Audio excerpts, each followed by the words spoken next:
Welcome back. In today's video, we are asked to choose the appropriate resistors from the selection of 5% standard values that would give a inverting amplifier a gain of 25.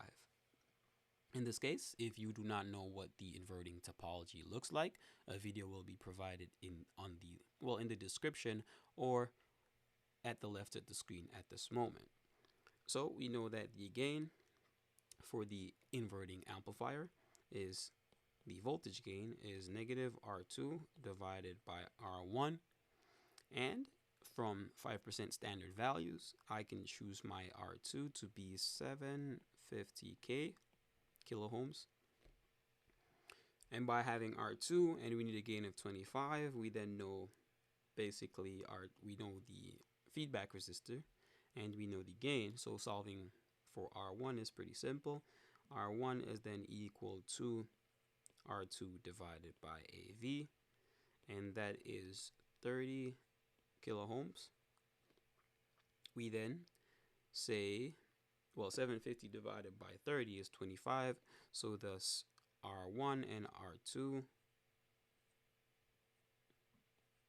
R1 is 30 kiloohms, and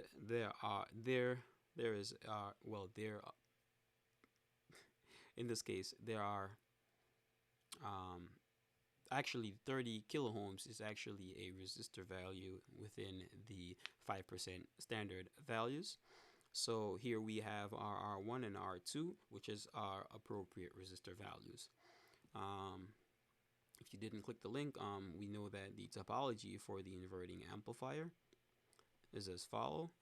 We have V out, we ground V plus, R1 is then connected to V minus, the input voltage is inputted to R1, which is the input resistance, R2 connects V minus to V out, which is our feedback resistor, which is R2, which is the feedback resistor, or R2, and that is our topology. We know to find V minus, because this is ideal case, to find V minus, we say by virtual short, the voltage at V plus can be assigned to the voltage at V minus, so thus we have this case equal to 0 volts. And to find V minus, we could do node voltage, or we can do superposition.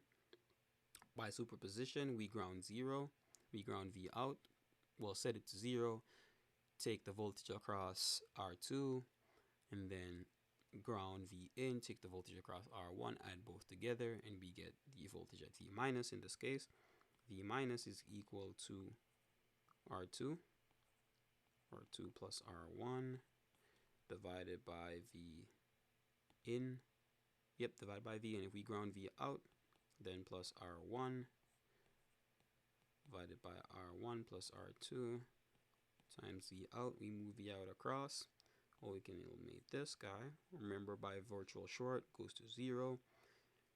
If we move from the left hand side, we can say V out times R1 is equal to, and this is negative, R2 times V in. We see we divide both sides. We have V out, V in, and negative R2 is equal to, well, negative R2 divided by R1, which then is equal to the voltage gain.